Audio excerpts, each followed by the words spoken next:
तो hello everyone, welcome back to this channel. और यहाँ पे हम लोग आज देखने वाले हैं वेस्ट बंगाल स्टेट इंजीनियरिंग का जो आपका जेई का एग्जाम है फॉर ग्रेड 2। और उसमें भी हम लोग क्या देख रहे हैं, यहाँ पे आप जैसा जानते हैं हम लोग यहाँ पे जनरल एप्टीट्यूड और इंग्लिश का आज मॉक नंबर 4 लेके आए हैं। तो अगर इससे पहले आपने बाकी मॉक्स नहीं देखे हैं तो आप उनको जरूर से जरूर देखें, प्रैक्टिस करें, ताकि ये है कि आपका जो एग्जाम है 14 को और 15 को आपको बहुत ज्यादा बेनिफिशियल रहने वाला है। तो चलिए सेशन को स्टार्ट करते हैं। तो आज का जो हमारे पास जो फर्स्ट क्वेश्चन हमको यहाँ पे दिख रहा है, ठीक है, उसके हम लोग देखते हैं और हमारे पास क्या क्या डाटा है और इसको कैसे सॉल्व करते हैं। तो देखिए हमारे पास ये पहला जो क्वेश्चन है ये डीआई बेस्ड, पहली बात तो उसको सॉल्व करते हैं। बोला हुआ है the following graph shows the import of certain commodity x in rupees between 2013 and 2019, मतलब 2013 से लेके यहाँ पे 2019 तक आपको यहाँ पे कमोडिटी शो कर रखी है।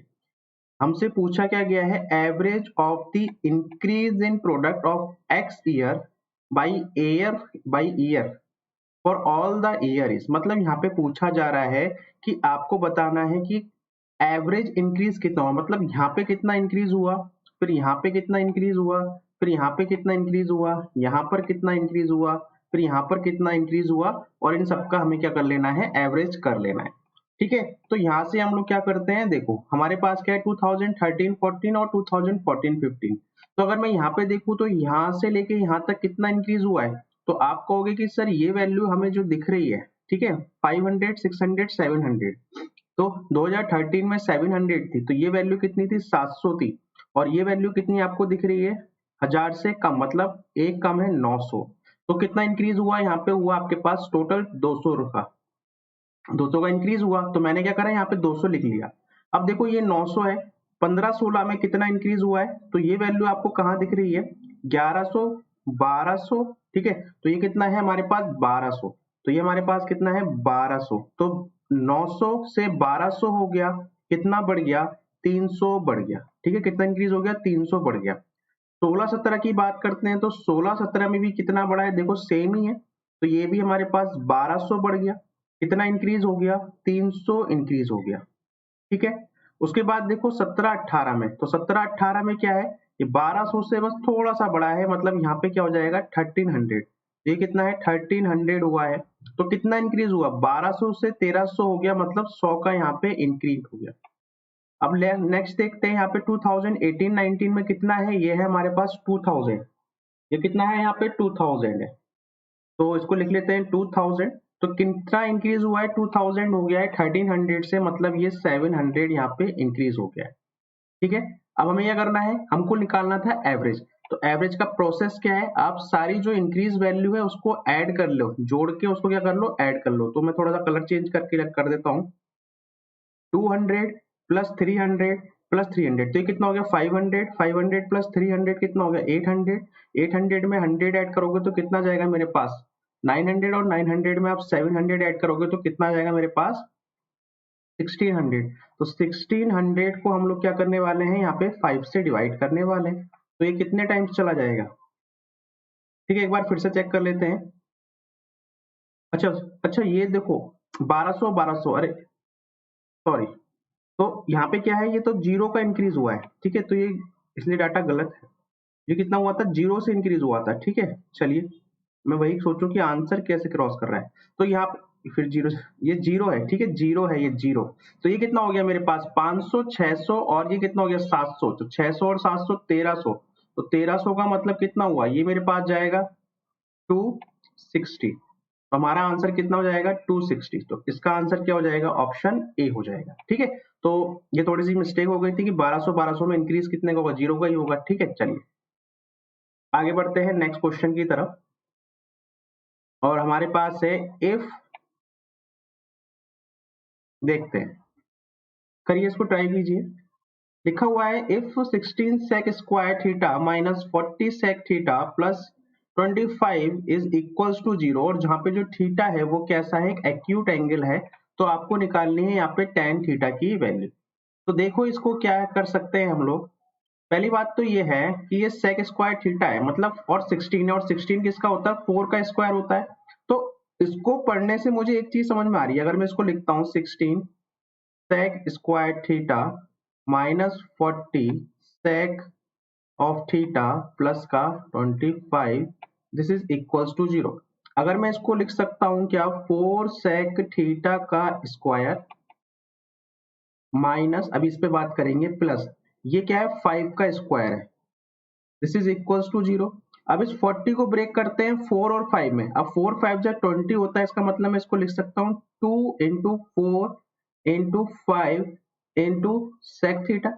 अब ये मेरे पास क्या बन गया, ये मेरे पास बन गया अभी A square minus A B minus का 2ab और प्लस का बी स्क्वायर, जो हमारे पास फॉर्मूला बनता है a माइनस बी का होल स्क्वायर। तो यहाँ से a क्या है, यहाँ पे ये है a और b क्या है, यहाँ पे ये है b। तो ये कितना बन गया 4 sec थीटा माइनस 5 का होल स्क्वायर, जो किसके है बराबर है, 0 के बराबर है। और ये किसके बराबर हो जाएगा 4 sec theta is equals to 5 हो गया। sec थीटा की वैल्यू यहाँ से कितनी निकल के आ गई आपके पास 5/4 निकल के आ गई। ये बात आपको क्लियर है। ठीक है, अब आपके पास दो तरीके हैं, आप चाहे तो इस एक फॉर्मूला रिलेशन है हमारे पास क्या, sec square theta minus tan square theta is equals to 1 होता है, एक रिलेशन तो ये है। आपके पास sec थीटा की वैल्यू हो गई, आप यहाँ से वैल्यू निकाल सकते हैं। अदरवाइज क्या है, दूसरा मेथड क्या है कि आप यहाँ पे एक राइट एंगल ट्राइंगल बना लो। ठीक है, ये राइट एंगल ट्राइंगल बन गया, ये थीटा है। अब देखो अभी sec थीटा क्या होता है, तो आपने रिलेशन याद किया है, ठीक है, ये आपने पढ़ते आए हो। तो sec क्या होता है, sec मेरे पास क्या होता है, cos का अपोजिट होता है। तो इसमें क्या है, ये क्या रिप्रेजेंट कर रहा है, हाइपोटेन्यूज को, और 4 क्या रिप्रेजेंट कर रहा है यहाँ पे, बेस को। तो हाइपो मेरी कितनी है यहाँ पे 5 है, बेस कितना है मेरे पास 4 है। तो ये क्या है, राइट एंगल ट्राइंगल है, तो ये कितना हो जाएगा परपेंडिकुलर 3। अब tan थीटा आपके पास क्या होता है, परपेंडिकुलर अपॉन बेस। तो tan थीटा यहाँ से क्या निकल जाएगा, परपेंडिकुलर, परपेंडिकुलर कितना है यहाँ पे 3 है, बेस कितना है यहाँ पे 4 है। तो आपका आंसर क्या आ जाएगा 3/4। 3/4 हमें कौन सा ऑप्शन में दिख रहा है, ऑप्शन ए में आपको दिख रहा है, ये इस क्वेश्चन का आंसर हो जाएगा। ठीक है, आप चाहे तो यहाँ पर वैल्यू सब्स्टिट्यूट करके भी रख सकते हैं, वो आपके ऊपर डिपेंड करेगा। चलिए नेक्स्ट क्वेश्चन की बात कर लेते हैं। नेक्स्ट क्वेश्चन हमारे सामने है, क्वेश्चन बोला हुआ है the mark price of an article is 40% more than it's cost price. ठीक है, चलिए, the shopkeeper gives a discount of 28.57% on the mark price. On request, he gives another discount that was equals to 12.5% of the cost price. पूछा हुआ है what was the approximate loss percent of a shopkeeper। ये एक अच्छा question है, और कह सकता हूँ कि यहाँ पे क्या है कि एक कैलकुलेटिव क्वेश्चन भी है। ठीक है, अब इसको आप कैसे सॉल्व करते हैं वो हम लोग यहाँ पे कोशिश करते हैं देखने की। देखो यहाँ पे आपको मार्क प्राइस दे रखा है क्या, कि भी कोई भी आर्टिकल है, ठीक है, कोई भी आर्टिकल है, एक शॉपकीपर है, वो उस आर्टिकल को सीपर पर खरीद के लाता है।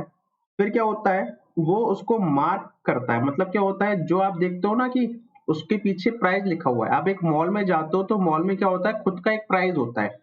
ठीक है, तो वो सपोज करो वो 100 रुपए में चीज खरीद के लाते हैं, और उसको क्या करते हैं, उस 100 रुपए वाली चीज को 40% बढ़ाकर लिखते हैं। तो 40% बढ़ा के लिखने का मतलब कितना हो गया, ये 140 हो गया।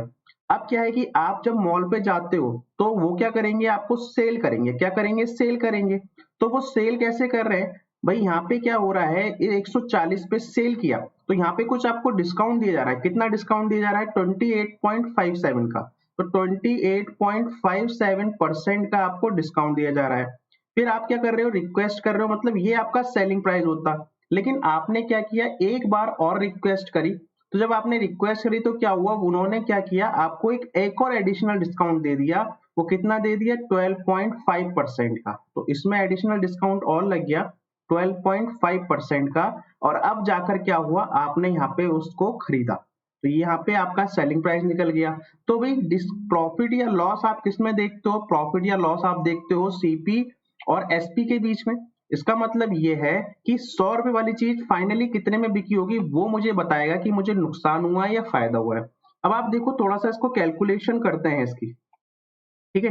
तो यहाँ पे हम लोग क्या कर लेते हैं, सबसे पहले तो आपने ये तो निकाल लिया कि भाई अगर 100 उसका सीपी है तो एमपी कितना 140 है। अब यहाँ पे क्या लिखा है 28.57%। आप इसको क्या करो, सबसे पहले इसकी फ्रैक्शन वैल्यू निकाल के देखो तो आपको समझ में आएगा। तो देखो हमारे पास क्या होता है 14 माइनस, तो चलो लिखा रहेगा, ये क्या है 14 होल 2/7%, ठीक है। ये फ्रैक्शन वैल्यू होती है किसकी, 1/7 की होती है। माइनस ये लगा रखा है क्योंकि यहाँ पे क्या है डिस्काउंट है तो इसलिए मैंने माइनस लगा दिया, ठीक है। मैंने आपको फर्स्ट लेक्चर में भी ये बताया था।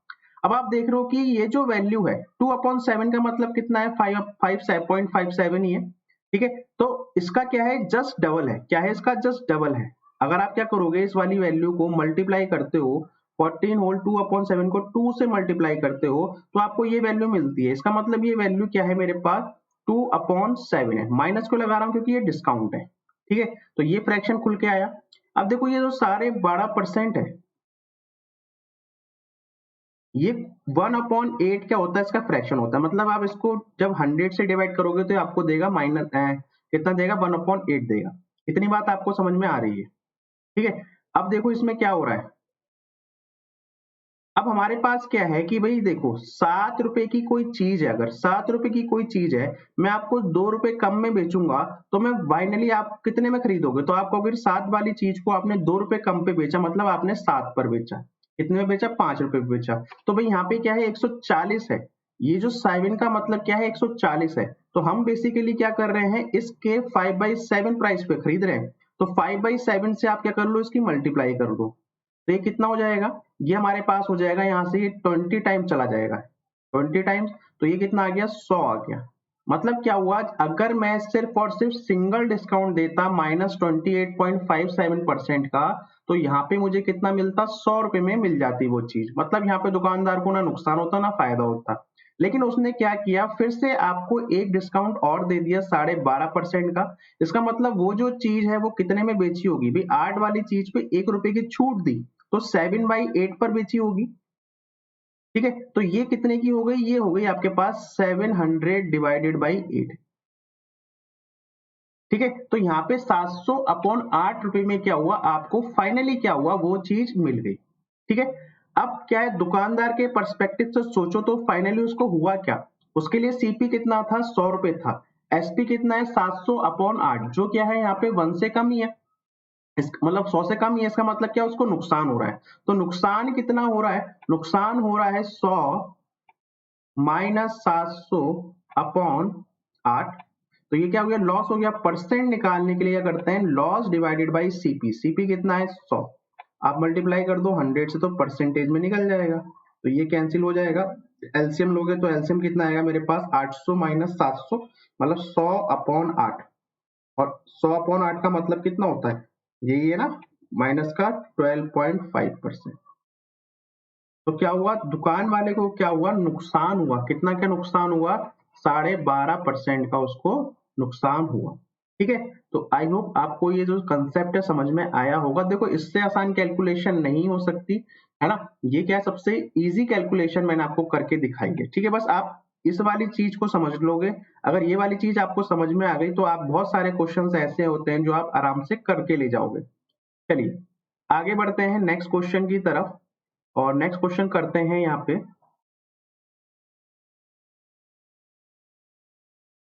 देखो the price of a sugar is increase by 25%, ठीक है। If a family wants to keep its expense on sugar unaltered then the family will have to reduce the consumption of a sugar by. भाई आप ये समझते हो कि जो भी खर्चा होगा जो भी एक्सपेंडिचर होता है वो क्या होगा, कोई भी प्राइस है और हम कितनी क्वांटिटी सपोज करो क्यू से, तो कोई भी क्वांटिटी है और कितने प्राइस की है वो क्या देता है हमें खर्चा देता है। एग्जाम्पल से समझो कि आप क्या करते हो भी 1 kg शुगर लेके आते हो और वो अभी 32 रुपीज की पड़ रही है, तो एक्सपेंस कितना हुआ 32 रुपीज का हुआ। लेकिन अब आपका क्या हुआ जो शुगर के प्राइस थे वो कितने हो गए सपोज करो 34 हो गए, ठीक है। और क्वांटिटी कितनी है, अभी भी आप केजी लेके आ रहे हो, मैं ऐसे समझाने की कोशिश कर रहा हूँ कि 32 रुपीज पर केजी प्राइस है, 1 केजी लेके आ रहे हो, तो उस टाइम पर जो आपका एक्सपेंस आ रहा है वो 32 रुपीज का निकल के आ रहा है।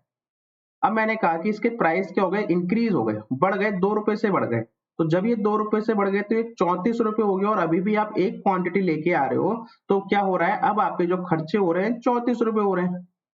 अब कंडीशन ये है कि आपकी पॉकेट में तो सिर्फ 32 रुपए है, और यहाँ पे क्या है, 34 रुपए है। तो आप शॉप वाले को क्या बोलोगे, आप बोलोगे कि आप क्या करो, उसकी जो क्वांटिटी है ना थोड़ी सी कम कर लो, थोड़ी सी कम कर दो, ठीक है, ताकि ये जो पैसे हैं ये 34 ना बन के आपके 32 रुपए ही बन जाए। समझ में आ रहा है? तो इसका मतलब क्या है कि यहाँ पे जो ये खर्चा हो रहा है ये रखना है हमको सेम। क्या करना है, इसको रखना है कांस्टेंट। अगर कोई चीज हमारे पास कांस्टेंट है, अगर a इंटू बी का जो प्रोडक्ट है वो अगर कांस्टेंट है, इसका मतलब क्या है कि ये इनवर्सली प्रोपोर्शनल हो गया। ये तो बात समझ में आ रही है कि ये क्या हो गया, इनवर्सली प्रोपोर्शनल हो गया। इसका मतलब ये है कि अगर एक की वैल्यू बढ़ती है तो एक वैल्यू क्या होने वाली है, कम होने वाली है। ये बात हमको समझ में आ रही है। अब अगर आप देखो कि प्राइस क्या हुए, शुगर के प्राइस आपके क्या हो गए, बढ़ के 25% हो गए, ठीक है। तो हमारे पास क्या है, हमको एक्सपेंडिचर रखना है कांस्टेंट, ठीक। तो इसका मतलब ये है कि अगर हम प्राइस और यहाँ पे मैं क्वांटिटी का रेशियो लिखता हूँ, ठीक। पहले जो शुगर मिलती थी मुझको 100 रुपए की मिलती थी, पहले जो शुगर मिलती थी मुझे 100 रुपए की मिलती थी, ठीक है। तो उस टाइम पे मेरा कुछ कंजम्पशन होता था, ठीक है। अब क्या हुआ कि आपके ये जो प्राइस है ये आपके बढ़कर कितना हो गया, ये आपका हो गया 25% से इंक्रीज कर गया। अगर ये 25% से इंक्रीज कर गया, इसका मतलब ये वैल्यू हो गई 125। अभी देखो मैंने आपको ये चीज समझाने की कोशिश करी है, इसको हटा देते हैं यहाँ से, ये वाली चीज। अब आप कंफ्यूज नहीं होगे। देखो मैंने अभी आपको ये बोला कि अगर हमारे पास क्या है कि एक्सपेंडिचर तो है कांस्टेंट, इसको तो रखना है कांस्टेंट। तो क्या होगा, पहले 100 रुपए की चीज लेके आता था तो क्या होता था, मेरे पास जो खर्चा होता था सपोज 100 रुपए का होता था, ठीक है। अब क्या हुआ, वो जो वैल्यू हो गई 125 रुपए की हो गई, तो मतलब मुझे क्वांटिटी को कम करना पड़ेगा। तो कितनी क्वांटिटी कम करेंगे, तो देखो 125 में आप कितना कम करोगे कि आपको 100 की बन जाए। तो क्या करो, क्योंकि यहाँ पे रिलेशन क्या है, ये रिवर्स वाला रिलेशन है, इसलिए तो आपने 25 क्वांटिटी कम करी। किस पर करोगे, ये जो नीचे जिससे कंपेयर कर रहे हो, ठीक है, 125 में से मल्टीप्लाई कर दोगे 100 से, ठीक है। अब ये कितना निकल के आएगा आपके पास, इसको काट देते हैं, कितनी बार जा रहा है, 25 से ये मेरे पास 5 बार जाएगा, और ये मेरे पास 20 बार चला जाएगा, तो कितना आ गया 20%। तो 20% क्या किया आपने, शुगर का जो कंजम्पशन है, जो उसकी क्वांटिटी है, उसको कितना कर दिया, 20% कर दिया, ताकि आपके पास क्या हुआ, यहाँ पे ओवरऑल जो एक्सपेंडिचर था वो कांस्टेंट रहा। तो इसका आंसर क्या हो जाएगा, ऑप्शन बी इसका आंसर हो जाएगा, ठीक है। ये बेस्ट मेथड है, बहुत ही आराम से आप कर सकते हो, ये आपको मैंने समझाने के लिए लिखा था, ठीक है। आप चाहें तो इस तरीके से भी कर सकते हैं कि कोई वैल्यू क्या हो रही है, परसेंट से बढ़ रही है, ठीक है, और कोई वैल्यू क्या हो रही है, परसेंट से सपोज करो बढ़ रही है, ठीक है। तो मैंने बताया था कि इनका ओवरऑल इफेक्ट क्या होना चाहिए, इस केस में 0 होना चाहिए, क्योंकि यहाँ पे बोला हुआ है। तो आप क्या कर सकते हो, ए, अब देखो यहाँ पे कम करने की बात करी गई तो ये माइनस का बी हो जाएगा, और यहाँ पे माइनस का A into B divided by 100, this is equals to 0 आना चाहिए, ठीक है। तो आप क्या कर सकते हो, आप ऐसे भी करके बी की वैल्यू निकाल सकते हो, लेकिन इससे इक्वेशन बन जाएगी, तो आपको नहीं तो ऑप्शन से सेटिस्फाई करना पड़ेगा। चलिए आगे बढ़ते हैं नेक्स्ट क्वेश्चन की तरफ। नेक्स्ट क्वेश्चन हमारे पास जो आता है, हमें यहाँ पे क्या करना है, इसको सॉल्व करके इसकी वैल्यू लिखनी है, ठीक है। चलिए अब देखो यहाँ पे क्या लिखा है, 4 स्क्वायर। 4 स्क्वायर का मतलब कितना होता है, 16 होता है, ठीक है, 16 होता है। और 16 में क्या हो रहा है, आपका 2 भी घट रहा है, तो 16, अब देखो यहाँ पे प्लस है, मल्टीप्लाई तो है नहीं, तो कोई इसने टेंशन लेनी नहीं है बॉड मास की। तो 16 में से आप 2 घटाओगे तो कितना बचेगा आपके पास, 14 बचेगा, और 14 में 120 जोड़ोगे, तो 14 में जब मैं 120 जोड़ता हूँ, ठीक है, तो कितना बचा मेरे पास, 134 बन गया ये, माइनस। अब देखो 20 और डेसिमल एक ही है, तो ये उड़ेगा तो ये उड़ जाएगा, तो 20 इंटू 60 करोगे तो ये 120 बन जाएगा, ठीक है, डिवाइडेड बाई, अब देखो यहाँ पे क्या है 14, पहले मॉड मास लगाओगे तो 7 दूनी 14, 14 28 घटाओगे तो 2 बचेगा, डिवाइड डिवाइड करोगे कितना डिवाइड करना है आपको, और डिवाइड का साइन हटाता हूं तो बन क्या गया, ये मेरे पास इनवर्स हो जाएगा मल्टीप्लाई में। अब देखो यहाँ पे पॉइंट है, एक पॉइंट हटाता हूं तो एक जीरो उड़ जाता है, तो ये कितना बचा यहाँ पे 600 बचा, नीचे की तरफ चला गया। अब ऊपर क्या रह गया मेरे पास, 14 रह गया, नीचे से जाएगा ऊपर को 600, डिवाइड करोगे 2 से, ये कितनी बार चला जाएगा, 7 बार चला जाएगा। ठीक कर रहे हैं, अरे 2 नहीं है, सॉरी ये तो 14 था, ठीक है 14 था। हाँ तो ये कितना हो गया, 14 हो गया था, 14, 14 से 14 कट गया था एक बार में, तो 600 बचा था। आंसर कितना आ गया, 600 आ गया। ठीक है, इस क्वेश्चन में कुछ ऐसा था नहीं। चलिए आगे बढ़ते हैं नेक्स्ट क्वेश्चन की तरफ।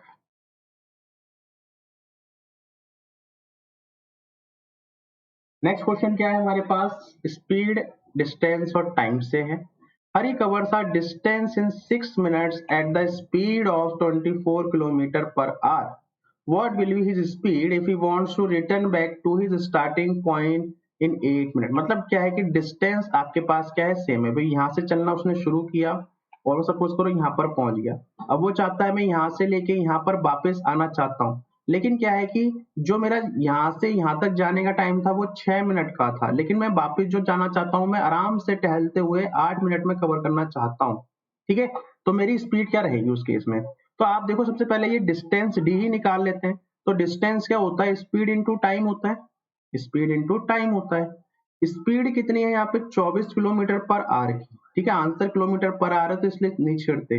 टाइम क्या है 6 मिनट, तो इसको 60 से डिवाइड कर लो तो आर बन जाएंगे, तो ये 1/10 हो गया, मतलब 2.4 किलोमीटर क्या है आपके पास, ये डिस्टेंस है। तो ये डिस्टेंस थी 2.4 किलोमीटर की। अब क्वेश्चन कितना इजी हो गया, आपको क्या है, आपको निकालनी है स्पीड। मतलब क्या है कि डिस्टेंस तो 2.4 ही है, स्पीड हमें नहीं पता न्यू वाली, ठीक है एसेंड कर देते हैं, इनटू टाइम कितना लग रहा है, लेना है उसे 8 मिनट लेना है, तो 8 मिनट का मतलब 8 डिवाइडेड बाई 60, तो ये आपका आर में हो जाएगा। तो एसएन की वैल्यू कितनी जाएगी, ये 0.3 टाइम्स चला जाएगा, तो ये कितना हो गया, मल्टीप्लाई कर दोगे तो कितना होना था 180, लेकिन होगा ये 18, तो आंसर कितना आ गया 18 किलोमीटर पर आवर, जो मेरे पास है ऑप्शन बी। ठीक है, ये क्या हो गया, इस क्वेश्चन का आंसर हो गया। तो आई होप आपको ये भी समझ में आया होगा। अगर ये समझ में आया है तो हम लोग नेक्स्ट क्वेश्चन करते हैं। यहाँ पे क्वेश्चन बोल रहे हैं कि a box contain 1 red ball, 1 blue ball and 1 green ball. ठीक है, मतलब एक बॉक्स में क्या है, एक लाल कलर की बॉल है, एक ब्लू कलर की बॉल है, ग्रीन कलर की बॉल है। The ratio of the weight of the red and blue ball. देखो एक लाल कलर की बॉल है, एक ब्लू कलर की बॉल है, उसका जो रेशियो है 5:6 का है। ठीक है, अगर 5 बॉल पड़ी हैं तो ब्लू कितनी होनी चाहिए, 6 होनी चाहिए। And that of the blue and green ball is, और ब्लू और ग्रीन बॉल का जो रेशियो है वो 5:4 का है। अच्छा, if the blue ball weight 60 gram the weight of the green ball. इसका मतलब क्या है कि मुझे कहीं ना कहीं यहाँ पे रेशियो फाइनल निकालना पड़ेगा। अब आप देखो कि ये क्या है, ब्लू बॉल है, और ये भी क्या है, ब्लू बॉल है। और ब्लू बॉल क्या है, एक किसी से होनी चाहिए, यहाँ पे तो अलग अलग दिख रही है, अगर यहाँ 6 दिख रही है तो यहाँ पे 5 दिख रही है। तो आप क्या करोगे, पहले ब्लू बॉल को बराबर बनाओगे, तो बराबर क्या करोगे, 6 और 5 का एलसीएम। तो 6 और 5 का एलसीएम कितना होता है, 30 होता है, तो यहाँ पे 5 से मल्टीप्लाई कर दो तो 30 हो जाएगा। यहाँ पे 6 से मल्टीप्लाई कर दो तो ये मेरा 6 से यहाँ पे भी होगा, कि रेशियो आपको बनाना पड़ेगा। अब आपके पास क्या हो जाएगा, रेड, ब्लू और ग्रीन का रेशियो कितना आएगा, ये हो जाएगा 25, ये हो जाएगा 30 और ये हो जाएगा मेरे पास 24। तो आपके पास क्या आ गया, एक फाइनल रेशियो निकल के आ गया। अब बोल रहे हैं कि जो ब्लू बॉल का जो वेट है वो 60 ग्राम है, तो यहाँ पे ब्लू बॉल का कितना है, यहाँ पे ब्लू बॉल का है 30, इसके अकॉर्डिंग तो ये 30 ही है, तो ये कितना बन गया मेरे पास 60, तो ये इसकी वैल्यू कितनी है, 60 के बराबर है। तो पूछा क्या है, the weight of the green ball. तो भाई ये देखो 60 डिवाइडेड बाई 3, मतलब क्या है कि 2 बार मल्टीप्लाई करोगे तो 60 मिलेगा, तो 24 में भी हमें क्या करना पड़ेगा, 2 बार मल्टीप्लाई करनी पड़ेगी, तो ये कितना बन जाएगा 48। इसका मतलब क्या है कि 48 ग्राम क्या होगा, ग्रीन कलर का आंसर होगा ये। और अगर आपसे पूछता कि भाई रेड बॉल का बता दो, तो आप क्या करते, रेड के लिए क्या करते, इसको भी 2 से ही मल्टीप्लाई कर देते। अगर रेड का पूछता तो इसका कितना आता, 50 ग्राम। ठीक है, तो ये आपसे पूछा नहीं, आपसे बस यही पूछा था, तो इसका आंसर ये हो गया। ठीक है, चलिए आगे बढ़ते हैं नेक्स्ट क्वेश्चन की तरफ। और नेक्स्ट क्वेश्चन आता है A B C and D. ये हमारे पास क्या है, टाइम एंड डिस्टेंस से क्वेश्चन है। इसमें क्या बोला गया है, A and B working together complete a job in 12 days. मतलब क्या है कि भाई ए और बी जब मिल जाते हैं तो वो उस काम को कितने दिन में, 12 दिन में खत्म कर देते हैं, ऐसा बोला हुआ है।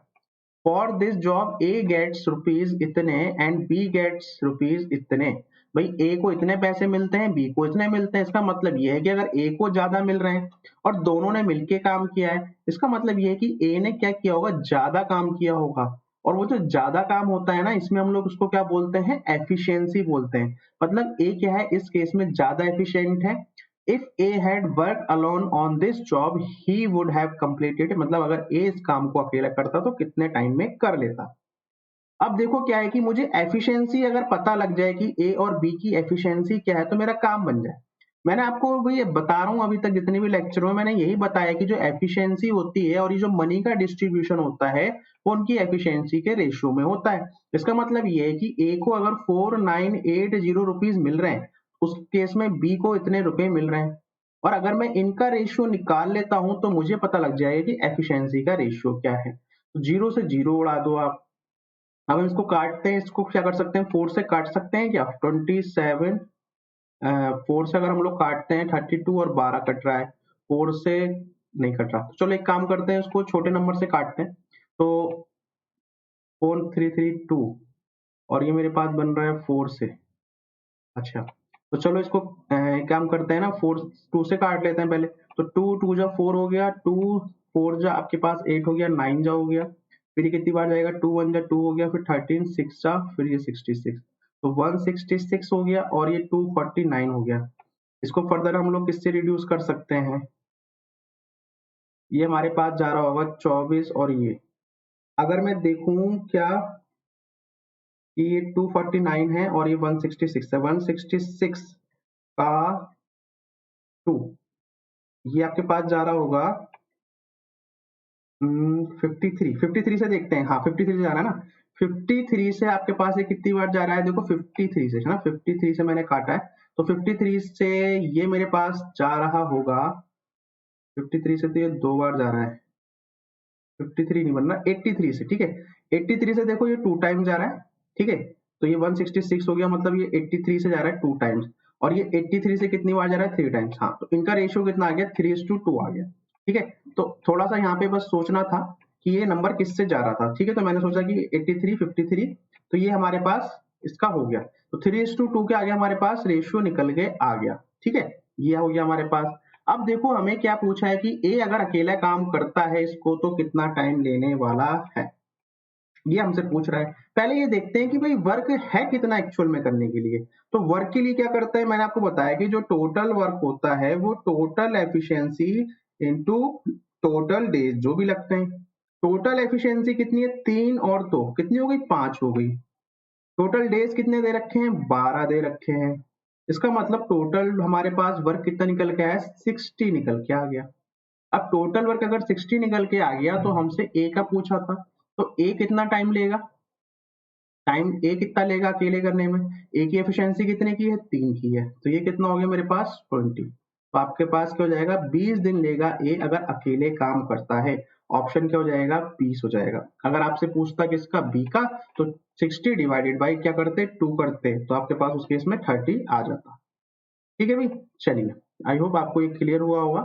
तो इस तरीके से भी कभी कभी कैलकुलेशन में आपको फंसा देता है, अगर टाइम उसको लगता है कि सफिशिएंट है तो आपको थोड़ी सी कैलकुलेशन दे देंगे। ठीक है, चलिए नेक्स्ट क्वेश्चन देखते हैं। Statement followed by some conclusion is given. Statement आपको दिया हुआ है, eating nutritious food is the only way, is the only way to keep the doctor away, है ना। मतलब बोल रहे हैं कि आपको क्या खाना चाहिए, न्यूट्रिशियस फूड खाना चाहिए, ये एक इकलौता इकलौता वही उपाय है जो डॉक्टर को दूर रख सकता है। कंक्लूजन क्या बोल रहे हैं, doctor will be out of job soon. क्या यहाँ पे उनकी जॉब के रिगार्डिंग कोई बात करी गई है? बिल्कुल भी नहीं करी गई है। ये तो ये बोल रहे हैं कि आप क्या खाओ, एक न्यूट्रिशियस खाना खाओ। तो ये इकलौता तरीका है जो डॉक्टर को, मतलब आप डॉक्टर के पास कंसल्ट करने नहीं जाओगे, तो यहाँ से उनकी जॉब से तो कुछ लेना देना है नहीं। Nutritious food does not keep doctor away. भाई ये तो क्या हो गया, इसका कॉन्ट्रेरी हो गया। ये कह रहा है कि ओनली वे है और ये कह रहा है कि नहीं है। तो ये क्या है, दोनों आपस में गलत है। इसका मतलब मेरे पास ऑप्शन क्या हो जाएगा, option C, neither one not two follows. आगे बढ़ते हैं नेक्स्ट क्वेश्चन की तरफ।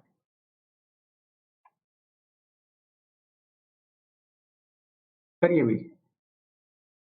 क्या लिखा है, एक सर्टेन कोड है जिसमें DREAM ड्रीम को 38 लिखा हुआ है, और हॉरर को क्या लिखा हुआ है, अच्छा हॉरर को पूछा हुआ है। तो देखो यहाँ पे क्या है ना, कभी भी इस तरीके से अगर कोई नंबर एक छोटे से नंबर में लिखा है, इसका मतलब ये तो या तो सम बन रहा होगा, या क्या हो रहा होगा, सम करने के बाद कुछ नंबर निकल के आ रहा होगा, या कभी कभी मल्टीप्लाई में निकल जाता है। तो कोशिश करते हैं चलो। तो डी का होता है 4, आर का होता है 18, ई का होता है 5, ए का होता है 1 और एम का होता है 13। अगर मैं इन सबको ऐड करता हूँ, ठीक है, तो ये मेरे पास कितना देगा नंबर, देखो 3 और ये 4, 4 और 5 9, 9 5 9 और 4 13, 13 और 8 21 और 2 गया 41 आया। लेकिन यहाँ पे कितना दे रखा है, 38 दे रखा है। अच्छा मैं सोचता हूँ कि इसमें से अगर मैं कितना माइनस कर दूं, सपोज करो मैंने 38 में 3 निकाल दिया, तो 3 निकाल दूंगा तो 38 मिलेगा। अब हॉरर पे आते हैं। हॉरर, HORROR, एच की वैल्यू 8 है, ओ की वैल्यू 15 है, आर की वैल्यू 18 है, आर की वैल्यू 18 है, ओ की वैल्यू 15 है, आर की वैल्यू 18 है। इसका मतलब ये कि 18 कितनी बार आया, यहाँ पे 3 बार आया, तो 18 की 3 से मल्टीप्लाई करोगे 54 हो जाएगा। 15 कितनी बार आया, 2 बार आया, ये हो जाएगा 30, और 30 में आया 8 जोड़ोगे तो 38 हो जाएगा। तो ये कितना निकल के आएगा, 5 4 12 और 5 और 4 92। क्या 92 ऑप्शन में है हमारे पास, देखो 92 ऑप्शन में है। लेकिन क्या है कि ये क्वेश्चन क्या है, थोड़ा सा कॉन्ट्रेरी क्वेश्चन है। ऐसा क्यों है, क्योंकि 92 में से अभी हमें -3 करना है। अब मैं -3 करूंगा तो आपका आंसर यहाँ से कितना निकलेगा, 99 निकलेगा। अब मुझे बताओ देख के कि 99 ऑप्शन में है तो नहीं है। इसका मतलब ये है कि ये जो लॉजिक लगाया हमने कुछ गलत तो नहीं लगा दिया। अब देखो यहाँ पे क्या है कि चेक करने की बात है कि यहाँ पे एक होते हैं वॉवल्स और एक होते हैं कॉन्सोनेंट। तो A E I O U, ये क्या होता है, हमारे पास वॉवल्स होते हैं। तो देखो यहाँ पे क्या है, आपके पास कुछ वॉवल्स आपको दिखाई दे रहे हैं, तो आप कहोगे यस सर बिल्कुल दिखाई दे रहे हैं। एक वॉवल ये है, एक वॉवल ये है। इसका मतलब यहाँ पे जो 3 कॉन्सोनेंट है, तो हो सकता है मैंने कॉन्सोनेंट यहाँ से माइनस की हो। अब इसमें वॉवल्स कितने दिख रहे हैं, एक वॉवल ये है, एक वॉवल ये है, तो 2 वॉवल है और 4 कॉन्सोनेंट है। अगर मैं इसमें से 3 ना हटा के 4 निकालता, क्योंकि 4 यहाँ पे कॉन्सोनेंट है, तब मेरे पास ये कितना निकल के आता, तब मेरे पास ये 88 बनता। इसका मतलब ये है कि 88 तो मुझे ऑप्शन में शो भी हो रहा है। तो इसका जो लॉजिक था वो लॉजिक ये था कि यहाँ पे क्या है, आपने कॉन्सोनेंट से क्या किया, जितने कॉन्सोनेंट हैं उतने माइनस कर दिए हैं। ठीक है, तो एक अच्छा लॉजिक है, आप इसको ध्यान रख सकते हैं। चलिए आगे बढ़ते हैं नेक्स्ट क्वेश्चन की तरफ। विच one of the following is not a colloid. ठीक है, तो यहाँ से पूछोगे कि इसमें से कोलाइड नहीं है, मतलब क्या है कि कोलाइडल सॉल्यूशन की यहाँ पे बात करी जा रही है। तो कोलाइडल सॉल्यूशन होना पहले हमें पता होना चाहिए कि कोलाइड होता क्या है। तो ये बेसिकली क्या होता है, जब आपने साइंस पढ़ी होगी 9th क्लास की, ठीक है, 9th क्लास में आपने एक सब्सटेंस पढ़ा होगा, चैप्टर पढ़ा होगा प्योर सब्सटेंस का। तो ये प्योर सब्सटेंस में भी आता है आपके पास। तो उसमें क्या होता है, एक होता है डिस्पर्स मीडियम होता है, डिस्पर्जन फेज होता है, फिर उसमें आता है टाइप्स ऑफ कोलाइड, जिसमें आपने सुना होगा सॉलिड सोल हो गया, सॉलिड इमर्शन जेल हो गया, सॉलिड फोम हो गया, फिर आपने उसके एग्जाम्पल भी पढ़ रखे होंगे। तो हम यहाँ पे करते हैं कि कोलाइडल सॉल्यूशन होता क्या है। ठीक है, तो कोलाइडल सॉल्यूशन की हम लोग यहाँ पे पहले एक बात कर लेते हैं, और आपसे इसी से रिलेटेड क्या है, टिंडल इफेक्ट। ठीक है, इसी से रिलेटेड क्या है आपके पास, टिंडल इफेक्ट भी आपने देखा होगा। ठीक है, तो कोलाइडल सॉल्यूशन क्या है, कोलाइडल सॉल्यूशन क्या है, एक ऐसा सॉल्यूशन है जिसमें क्या है, बहुत ही माइक्रो लेवल पे, ठीक है, बहुत ही माइक्रो लेवल पे क्या होता है, जो जो इनसॉल्युबल पार्टिकल्स होते हैं, क्या होते हैं, जो इनसॉल्युबल पार्टिकल्स होते हैं, मतलब आपने जो, मतलब दो फेज होते हैं, एक सॉलिड होता है, क्या होता है, सॉलिड होता है, और एक हमारे पास क्या होता है, एक सॉल्वेंट होता है, एक सॉल्यूशन होता है ना। तो जब आप मिलाते हो तो क्या होता है, उसमें कुछ इनसॉल्युबल पार्टिकल्स रहते हैं और ये क्या होते हैं, ये डिस्पर्स हो जाते हैं। क्या हो जाते हैं ये डिस्पर्स हो जाते हैं, ठीक है। क्योंकि ये इनसॉल्युबल मतलब ये जो पूरी तरीके से घुल नहीं पाते हैं, तो क्या होते हैं, ये डिस्पर्स फॉर्म में होते हैं पार्टिकल्स में, और ये पूरी तरीके से एक दूसरे के ऊपर क्या होते हैं, फैले हुए होते हैं इस तरीके से। अब इससे होता क्या है, इससे ये होता है कि इसमें क्या होता है कि कोई भी लाइट यहाँ पे पास नहीं हो पाती है, ठीक है, कोई भी यहाँ पे लाइट शो नहीं हो पाती है। टिंडल इफेक्ट में क्या है, ये क्या होता है, एक ऐसा इफेक्ट होता है जिसमें स्कैटरिंग ऑफ लाइट देखी जाती है। क्या देखी जाती है इसमें, स्कैटरिंग ऑफ लाइट। मतलब आप क्या करोगे, सॉल्यूशन से, सॉल्यूशन आपके पास है तो इस सॉल्यूशन से यहाँ से टॉर्च लगाओगे, टॉर्च लगाओगे तो यहाँ पे सॉल्यूशन पड़ा हुआ है, अगर इस सॉल्यूशन से आपके पास क्या हो रही है, यहाँ पे आपको ये दिखाई दे रही है, ठीक है, इसकी रेज अगर बनती हुई दिखाई देती है तो ये क्या है, ये आपके पास क्या है, ये टिंडल इफेक्ट शो कर रहा होगा। अगर ये रेज आपको नहीं दिखाई देती तो इसका मतलब क्या है, ये टिंडल इफेक्ट शो नहीं करेगा। तो कोलाइडल सॉल्यूशन में क्या होता है, ये जो माइक्रो पार्टिकल्स यहाँ पे पड़े हुए होते हैं और ये पूरी तरीके से क्या होते हैं, डिस्पर्स फॉर्म में होते हैं, इसकी वजह से क्या होता है, यहाँ पे कोई भी आपको लाइट शो नहीं होती है, इसलिए कोई भी ट्रू सॉल्यूशन नहीं बनाता है। ठीक है, इतनी बात आपको समझ में आती है। तो इसमें पूछोगे कि कौन सा कोलाइड नहीं है, तो देखो मिल्क क्या है, कोलाइड है, ठीक है। आप क्या करना, दूध दूध लेना ग्लास में और टॉर्च उससे पास कराने की कोशिश करना, आपको वो जो टॉर्च है वो ग्लास के दूसरे पार आपको नजर नहीं आएगी। सिमिलरली क्या हो गया, मड हो गया, सिमिलरली क्या है, बटर हो गया। लेकिन बोरिक एसिड है हमारे पास, ये क्या है, ये एक ऐसा सॉल्यूशन है जो टिंडल इफेक्ट को शो कर रहा होगा, और ये क्या है, ये आपके पास कोलाइड नहीं है। इतनी बात आपको समझ में आ रही है, ठीक है। चलिए, तो टिंडल इफेक्ट क्या करते हैं, हम लोग चेक करते हैं कि हमारा जो सॉल्यूशन है वो कोलाइड है या फिर क्या है, ट्रू सॉल्यूशन है, ठीक है। चलिए आगे बढ़ते हैं नेक्स्ट क्वेश्चन पे। क्वेश्चन बोल रहा है what is the composition of German silver. अगर आपने मेरा फर्स्ट जो मॉक टेस्ट लिया था मैंने, ठीक है, या फिर मैंने जब टेस्ट सॉल्व करवाया था तो उस टाइम पर क्वेश्चन आया था, तो मैंने आपको बताया था कि जर्मन सिल्वर होता क्या है। तो मैंने आपको ये बोला था कि जो जर्मन सिल्वर है इसमें क्या होता है, सिल्वर तो होता ही नहीं है, ठीक है, सिल्वर तो होता ही नहीं है। चलो ऑप्शन में भी कोई भी यहाँ पे सिल्वर नहीं है, तो इसमें क्या क्या होता होगा, ठीक है। तो इसमें क्या होता है, आपके पास देखो कॉपर होती है, जिंक होती है, और क्या होती है, निकल होती है। तो कॉपर, जिंक और निकल से मिलकर क्या बनता है, आपका जर्मन सिल्वर बनता है। तो ऑप्शन आपको कौन सा नजर आ रहा है, ऑप्शन मुझे यहाँ पे ए नजर आ रहा है, और यही क्या हो जाएगा, इसका आंसर हो जाएगा, ठीक है। फिर मैंने आपको ब्रॉन्ज और ब्रास का बताया था, तो आप चेक कर सकते हैं, यहाँ पे दोबारा बताने का कोई वो नहीं है, ठीक है आप लोग। चलिए आगे बढ़ते हैं। कल अगर आपने टेस्ट लगाया होगा तो मैंने आपको विटामिन सी से भी जो डिसीज होती है मैंने आपको बताया था। तो विटामिन सी से क्या होती है, स्कर्वी होती है। किसका होती है, स्कर्वी होती है। अच्छा, गोइटर किससे होती है, गोइटर आयोडीन की कमी से होती है। गोइटर किसकी कमी से होती है, आयोडीन की। बेरी बेरी किसकी वजह से होती है, विटामिन बी की कमी की वजह से होती है। एनीमिया, एनीमिया क्या होता है, जहाँ पे आयरन की कमी हो जाती है, ठीक है, बोलते हैं ना खून में आयरन की कमी है, इसलिए क्या हो रहा है, उसका चेहरा सफेद सफेद सा नजर आ रहा है, तो वो क्या है, एनीमिया है। चलिए नेक्स्ट क्वेश्चन। नेक्स्ट क्वेश्चन बोल रहे हैं the theory of economic drain was propounded bye. तो ये जो इकोनॉमिक ड्रेन की जो थ्योरी है, ठीक है, बहुत ही फेमस है, और वो किसने दी थी, दादा भाई नेरोजी ने दी थी। दादा भाई नेरोजी ने, इनको क्या बोलते हैं, grand old man of India, grand old man of India. और ये जो थ्योरी है ये किस बुक में दी गई थी, इनकी जो बुक थी, जिस बुक में ये थ्योरी है वो है हमारे पास poverty and the un British rule in India, and the un British rule in India, ठीक है। और यही वो पर्सन है जिन्होंने फर्स्ट टाइम क्या किया था, इकोनॉमिक सर्वे किया था, ठीक है। हालांकि हम लोग उसको एक तरीके से वो बोलते हैं ना कि अ, मतलब प्योर बेसिस पे नहीं, मतलब ध्यान नहीं आ रहा, ठीक है, बट अभी दिमाग से स्किप कर रहा है। चलिए आगे बढ़ते हैं नेक्स्ट क्वेश्चन की तरफ। Doctor APJ Abdul Kalam has not written which one of the following book, ठीक है, इनमें से इनकी कौन सी किताब नहीं लिखी गई है। तो देखो इनकी कौन कौन सी किताब है, तो सबसे पहली जो मतलब आपने जो बुक सुनी होगी वो सुनी होगी wings of fire. Wings of fire सुनी होगी आपने, बिल्कुल सुनी हुई है। फिर आपने और कौन सी इनकी बुक सुन रखी है, एक आपने बुक सुन रखी है इंडिया 2020 करके, इंडिया 2020, ठीक है, इंडिया 2020 ये भी आपने सुन रखी है।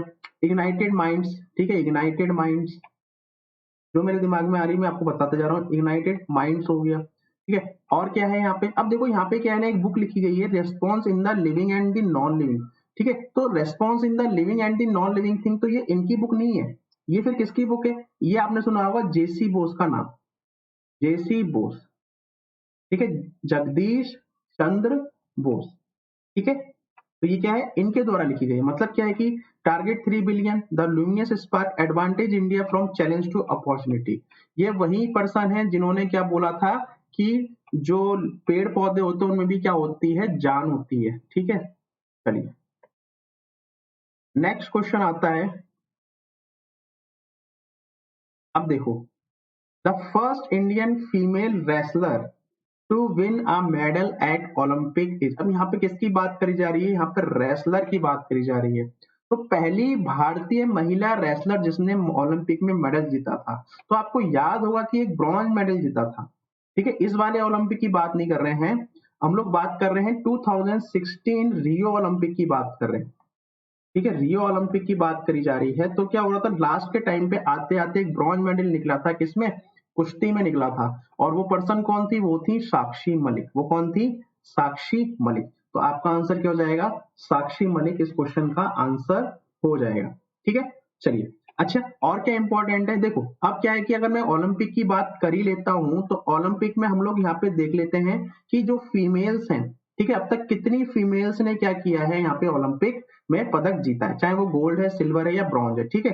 तो हम लोग देखते हैं उनके नाम। सबसे पहले आपके दिमाग में आता होगा पीवी सिंधु का नाम, इन्होंने कितने, इन्होंने 2 मेडल जीते हैं, ठीक है। तो पहली भारतीय महिला भी बनी है जिन्होंने क्या हुआ है, 2 मेडल जीते हैं। एक इन्होंने जीता था सिल्वर, और अभी इन्होंने कौन सा जीता है, ब्रॉन्ज जीता है, ठीक है। उसके बाद जो नाम आता है ये आपके सामने है, साक्षी मलिक का, साक्षी मलिक का। अच्छा इस बार क्या है, सिल्वर मेडल जीता ठीक है चानू, ठीक है। तो उनका जो नाम है वो क्या है यहाँ पे, चानू। तो चानू से आप याद रख सकते हो, सिल्वर मेडल इन्होंने जीता था, अभी ओलंपिक हुए थे। और क्या है, मैरी कॉम ने मेडल जीत रखा है, ठीक है, मैरी कॉम ने जीता हुआ है। और किसने जीता है, बॉक्सर थी लवलीना, ठीक है, लवलीना, इस बार जिन्होंने क्या जीता है, यहाँ पे ब्रॉन्ज मेडल जीता बॉक्सिंग में। और कौन है, साइना नेहवाल ने भी मेडल जीता है, ठीक है, साइना नेहवाल भी आप कैसे भूल सकते हो, साइना नेहवाल ने भी यहाँ पे जीता है। और एक जो फर्स्ट वुमेन है जिन्होंने मेडल जीता है वो है कनम मलेश्वरी, ठीक है। तो ये क्या है, आपके पास कुछ नाम है, 1 2 3 4 5 6 7, ठीक है, 7 ऐसी फीमेल है जिन्होंने क्या है, कुछ ना कुछ मेडल जीते हैं ओलंपिक में। चलिए आगे बढ़ते हैं, नेक्स्ट यहाँ पे जो आता है क्वेश्चन, वो आता है, in December 2021 India successfully test fired which of the following short range short range surface to surface guided ballistic missile off the Orissa coast. तो इसका आंसर क्या है, पुरले, ठीक है, इसका आंसर क्या है, पुरले। ये आपका क्या है, करंट से है, तो इसमें कुछ ज्यादा डिस्कशन करने की नहीं है हमें नीड। आगे बढ़ते हैं, NASA launched world world largest and the most powerful space telescope in December 2021। उसका नाम क्या है, ठीक है। नासा ने यहाँ पे वर्ल्ड का सबसे बड़ा और सबसे पावरफुल स्पेस टेलीस्कोप यहाँ पे क्या करा है, बनाया है या लॉन्च किया है, उसका यहाँ पे नाम पूछा गया है। तो उसका नाम क्या होगा, यहाँ पे देखो, James Webb space telescope, James Webb space telescope. आगे बढ़ते हैं नेक्स्ट क्वेश्चन की तरफ। नेक्स्ट क्वेश्चन आता है, launched which state launch the free smartphone योजना इन दिसंबर 2021। तो ये तो आपको पता होगा कि योगी आदित्यनाथ ने क्या किया था, यहाँ पे उन्होंने क्या किया है, यहाँ पे स्मार्टफोन और जो टैबलेट है वो बांटने की बात करी गई है, जो भी क्या है फाइनल ईयर में बच्चे हैं, ठीक है, चाहे बीटेक है, बीएससी है, बीए है, जो भी फाइनल ईयर के बच्चे हो या फिर पीएचडी हो, कोई भी हो, उनको क्या किया है, यहाँ पे टैबलेट और स्मार्टफोन बांटे गए हैं। हालांकि क्या है कि कुछ बांट भी चुके हैं अब तक, ठीक है। तो इसका आंसर क्या हो जाएगा, योगी आदित्यनाथ किस तरह के सीएम है और अब किधर के बनने वाले हैं, फिर से वो यूपी के बनने वाले हैं। चलिए अगला क्वेश्चन, नेक्स्ट क्वेश्चन आता है, the new start is a treaty signed between which of the following तो आपको बताना है कि दो कंट्री के बीच में ये जो ट्रीटी है वो किस किस के बीच में यहाँ पे साइन करी गई है। तो ध्यान रखिएगा ये जो ट्रीटी है, अभी आप देख रहे हो कि रशिया, ठीक है, रशिया और यूएसए के बीच में क्या थी, ये ट्रीटी साइन करी गई थी। ठीक, चलिए आगे बढ़ते हैं। अब चर्चा में है तो ये कि ध्यान रखिए इनका बारे में। अब आ जाते हैं हम लोग अपने इंग्लिश वाले पोर्शन पे। चलिए अब आपको क्या बताना है, आपको बताना है यहाँ पे अपोजिट मीनिंग बताने हैं। क्या बताने हैं, अपोजिट मीनिंग बताने हैं। तो फर्स्ट पर जो हमारे पास वर्ड है वो है क्या है, इनजीनियस। इनजीनियस, तो इनजीनियस क्या होता है, अब देखो यहाँ पे क्रिएटिव दिखाई दे रहा है, मतलब क्या है कि जो अच्छे अच्छे आइडियाज, अच्छी अच्छी इमेजिनेशन उसके पास है, ओरिजिनल आइडियाज, वो क्रिएटिव पर्सन कहलाता है।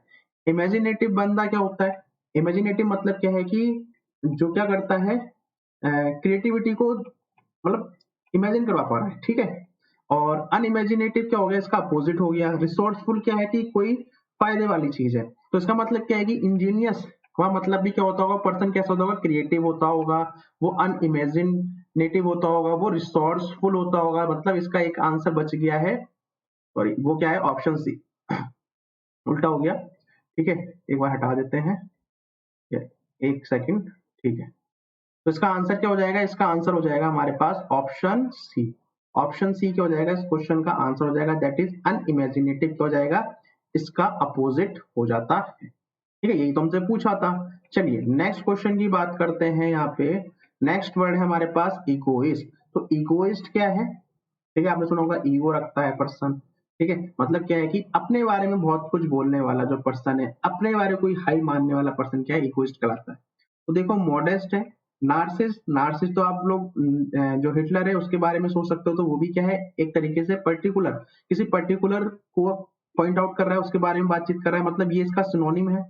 उसके बाद देखो यहाँ पे क्या है, स्केप्टिक, और अगला क्या है, कंडिसेंडिंग, और यहाँ पे क्या है देखो मॉडेस्ट। तो मॉडेस्ट बोलते हैं ना कि पर्सन बड़ा मॉडेस्ट है, ठीक है, क्या है, बड़ा मॉडेस्ट है। मतलब क्या है कि उसमें क्या है कि अपने लिए कोई ऐसी फीलिंग नहीं है, ठीक है, अपने लिए कभी भी अपने आप को सुपीरियर दिखाने की कोशिश नहीं करता है, तो वो क्या है, मॉडेस्ट है। तो इसका अपोजिट पूछा था, तो अपोजिट क्या है, इसका आंसर मॉडेस्ट है। अब इसको सिनोनिम पे हो जाएंगे, फिर इसके सिनोनिम हो जाएंगे यहाँ पे स्केप्टिक, नार्सिसिस्ट, और यहाँ पे क्या है, कंडिसेंडिंग, ठीक है। तो ये क्या है आपके पास, मतलब ये सब क्या है, अपने आप को सुपीरियर मानने वाले हैं, अपने आप को ही बताने वाले पर्सन है। चलिए आगे बढ़ते हैं। नेक्स्ट जो वर्ड आता है हमारे पास वो आता है मोनोगैमी। मोनोगैमी, तो आप मुझे बताइए इसका क्या होगा मतलब। तो देखो मोनोगैमी की बात करी जा रही है, तो पहली बात क्या है, ये जो वर्ड दिख रहा है आपको, गैमी का मतलब क्या है, यहाँ पे मैरिज से, क्या है, मैरिज से है। तो मोनो का मतलब क्या हो गया कि एक, तो एक टाइम पर जो एक विवाह करेगा पर्सन वो क्या होगी, मोनोगैमी होगी। फिर पोलीगैमी का मतलब क्या हुआ, पोलीगैमी का मतलब ये हुआ कि जिसकी क्या है, एक से ज्यादा क्या है, स्पाउस है, मतलब चाहे वो हस्बैंड हो सकता है, चाहे वो वाइफ हो सकती है, तो वो क्या है, पोलीगैमी है। होमो का मतलब क्या हो गया, एक जैसे हो गए, ठीक है। जुवेनाइल क्या हो गया, जो बच्चा मतलब जो चाइल्ड क्या है, यूथ है, वो क्या है, जुवेनाइल है। और फिर हमारे पास क्या है, एंडोगेमी। तो एंडोगेमी का मतलब क्या हो गया, ये आपके पास कह सकते हैं किसी पर्टिकुलर कल्चरल ग्रुप में अगर शादी होती है जिसमें रीति रिवाज होते हैं या कस्टम होते हैं, तो वो एंडोगेमी कहलाता है, ठीक है।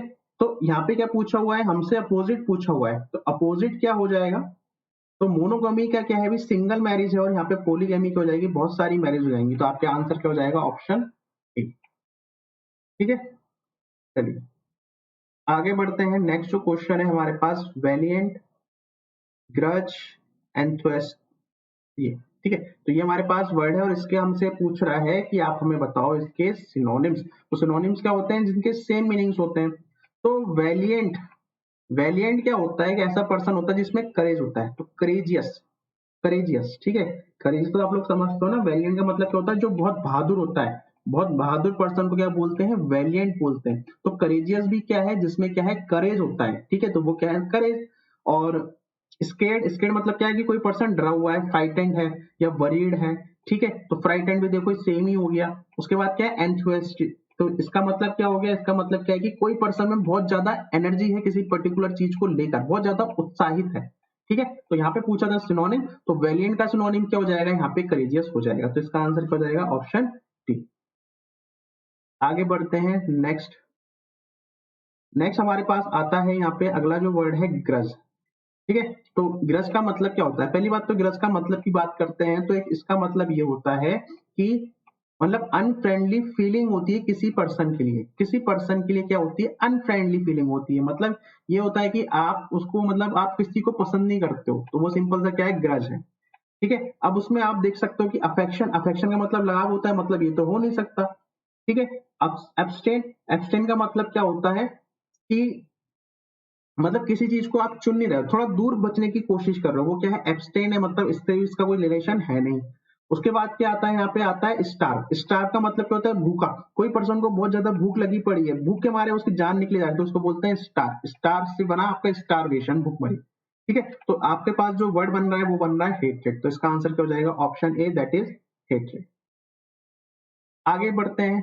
नेक्स्ट जो हमारे पास जो वर्ड आता है वो आता है एग्जॉस्टेड। अब इसकी बात कर लेते हैं, इस वर्ड की बात कर लेते हैं, एग्जॉस्टेड। तो एग्जॉस्टेड का मतलब क्या होगा? कोई थका हुआ पर्सन है। थका हुआ मतलब क्या हो गया? टायर्ड हो गया। तो इसका तो सिंपल सा, तो इसका आंसर क्या हो जाएगा? ऑप्शन ए हो जाएगा। ठीक है। चलिए आगे बढ़ते हैं। अब जो नेक्स्ट हमारे पास आते हैं, हमें यहाँ पे क्या करना है? हमको यहाँ पे स्पेलिंग देखनी है। देखो सबसे पहले हमारे पास क्या लिखा हुआ है? वेस्टेज। तो वेस्टेज का मतलब और वेस्टेज क्या होती है? ठीक है। ठीक है। तो यहाँ पे देखो वेस्टीज की स्पेलिंग क्या होती है। तो मैंने कहा था कि वेस्टीज की अगर हमें स्पेलिंग लिखनी है तो हम पहले बिना देखे जो हमें आती है वो हम लिखेंगे। अब हम इसको चेक करेंगे, ये लिखी थी, नहीं लिखी हुई, ये लिखी हुई है, नहीं लिखी हुई है, ये भी नहीं लिखी, तो यही लिखी हुई, तो इसका आंसर क्या हो जाएगा? ये हो जाएगा। ठीक है। उसके बाद आगे बढ़ते हैं। नेक्स्ट जो वर्ड आता है एंग्जाइटी, एंशियस, अपोलॉजी, एपेस्टल। अब देखो यहाँ पे चार चीजें हैं, मुझे चारों स्पेलिंग यहाँ पे खुद से लिखनी पड़ेंगी बिना देखे। तो आप लिखोगे एंजाइटी, एंशियस, फिर अपोलॉजी, फिर ये लिखोगे एपेस्टल। अब मिलाओ यहाँ पे कि कौन सी गलत यहाँ पे लिखी हुई है। ठीक है। अब देखो ये मैंने क्या लिखी? अपेस्टल। अपेस्टल नहीं होता, अपोस्टल होता है। क्या होता है? अपोस्टल होता है। ठीक है। मतलब क्या है कि किसी पॉलिसी का सपोर्टर पर्सन क्या कहलाता है? अपोस्टल कहलाता है। तो ये क्या है? वर्ड आपके गलत है, बाकी क्या है? सब सही है, ये सब सही है। अब जो नेक्स्ट आता है मेरे पास वो आता है यहाँ पे, अगला लिखा हुआ एम्बिग्यूटी, एम्बिशियस, एनालिसिस, एमेच्योर। तक एमेच्योर की तो स्पेलिंग ये होती नहीं है, इसकी फिर स्पेलिंग क्या होती है? इसकी स्पेलिंग होती है एमेच्योर। बाकी सब सही है, एनालिसिस, एम्बिशियस, एम्बिग्यूटी, सब क्या है? सही है। चलिए आगे बढ़े। ठीक है। अब यहाँ पे क्या आता है? सब्सटीट्यूशन वाले क्वेश्चन आ जाते हैं आपके। The porter denied to take the money. Porter जो है मटके वाले ने क्या किया है? मनी लेने से मना कर दिया है। तो डिनाइड टू टेक, ठीक है। तो हमने क्या इसको मतलब देखा तो डिनाइड होता है टेकिंग, तो लेने से मना करने का क्या है? Denied taking. ठीक है। तो आई थिंक ये शायद रिपीट हो गया है, चलो कोई बात नहीं। नेक्स्ट जो आता है, he replied mine letter after a month. मतलब कह रहा है कि उसने मेरे जो लेटर है, मेरे लेटर का जो उसने जवाब दिया है वो 1 महीने के बाद दिया है। ठीक है। तो क्या हो जाएगा? अब ही रिप्लाइड माइन लेटर नहीं होता, he replied to my letter. Replied to mine नहीं होगा, टू माई होगा। तो he replied to my letter after a month. Next question.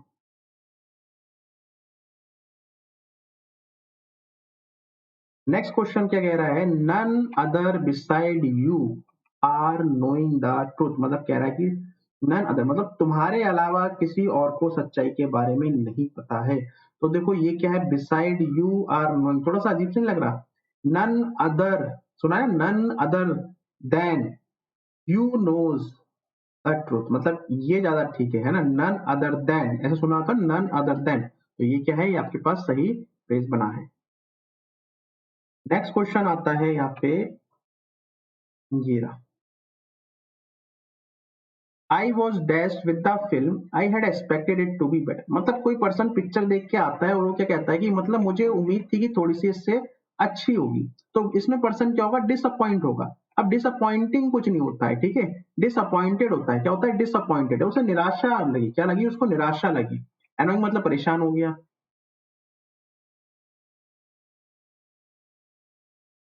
Next question, he return to the castle stopping at the sound of dash from the direction of the forest. ठीक है, वो he return to the castle, जब वो महल से वापस आ रहा था, stopping at the sound of, उसे कोई आवाज सुनाई दी from the direction of forest, forest की डायरेक्शन से उसको कोई आवाज सुनाई दे रही थी। ठीक है, कोई पर्सन है, महल से क्या हो रहा है, बाहर निकल रहा है, तो उसको क्या हो रहा है, फॉरेस्ट जंगल की तरफ से कोई आवाज उसको सुनाई दे रही थी। ठीक है, तो अब यहाँ पे क्या है कि द साउंड ऑफ, क्या कि ऐसी आवाज जो क्या कर रही है, उसको रोकने के लिए मजबूर कर दे रही है, stopping at the sound of.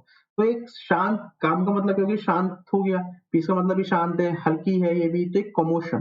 तो कमोशन का जो मतलब होता है, कमोशन का मतलब होता है कि शोर, शोर जो आ रहा है, शोरगुल जो आ रहा है। ठीक है, या कह सकते हैं कि एक तरीके से ग्रेट नॉइज आ रही है, बहुत ज्यादा आवाज आ रही है, ग्रेट नॉइज। ठीक है, तो एक उसको आवाज सुनाई दे रही है, जिसकी वजह से क्या हो रहा है, वो रुकने पे मजबूर हो रहा है। नेक्स्ट क्वेश्चन, नेक्स्ट क्वेश्चन है हमारे पास, the millionaire escaped his childhood of dash to become one of the wealthiest men in the country. The millionaire escaped his childhood of dash। ठीक है, मतलब जो मिलेनियन, जो मिलेनियर है, ठीक है, वो क्या कर रहा है, अपने मतलब अपने बचपन में ही क्या हो गया था, भाग गया था, ताकि वो क्या कर सके, वेल्थिएस्ट मैन बन सके कंट्री का। तो childhood of break to, break तो कोई मतलब भी नहीं बन रहा है, childhood of opportunity to become, चलो हो सकता है, एडवांटेज तो नहीं होगा। ठीक है, और क्या है हमारे पास, यहाँ पे दो शब्द रह गए, एक एडवर्सिटी रह गया है। देखो, एडवर्सिटी का मतलब क्या होता है, जब बहुत परेशानियां होती है, ठीक है, मुसीबत होती है, कठिनाइयां होती हैं, डिफिकल्टीज होती हैं, या फिर प्रॉब्लम्स आती हैं, प्रॉब्लम्स हो गई, डिफिकल्टीज हो गई।